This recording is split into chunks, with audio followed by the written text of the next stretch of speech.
And at the end of the week, you check in with your friend and, how'd you do? What was your outcome? What was the question? If you come up with a great question, those are gold. I mean, they're really, we're complex, but we're not all that different. You ask good question, one good question will go a long ways. Learn some of the stuff about the cold reading stuff. Like the ring game that you do, or there's one. The cube. The cube is amazing. I mean, I can do that cube, and just they think I've known them for all their lives.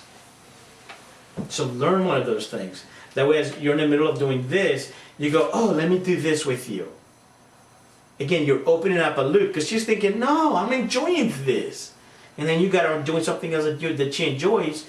And then before you finish that, you go back to something else, and she's like, "Who is this guy?" Which is really a good thing for you. So pick one of the 4 elements and go play with them. Learn how to manage it. Be okay with touching. Women like touching, and again, don't be rough housing with them until they give you permission. But do the very soft, very gentle. Once they once they accept that, you go a little bit further. Just give an example.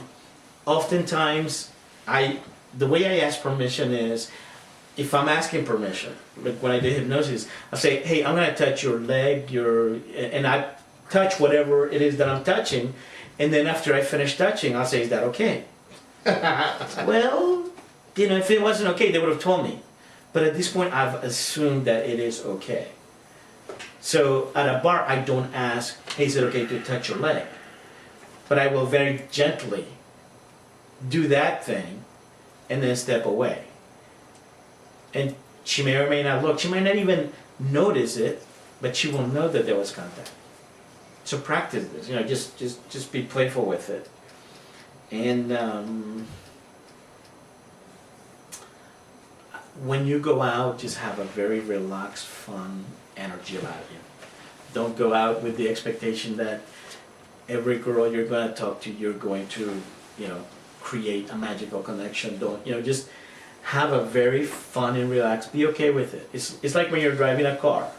When you're driving a car, and if you go up to a traffic light, and if it's red, do you feel rejected? Do you feel bad? Do you go back home?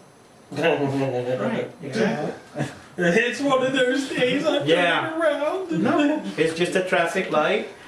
Either you go straight, you wait, or you make a turn. It's not no personal insult.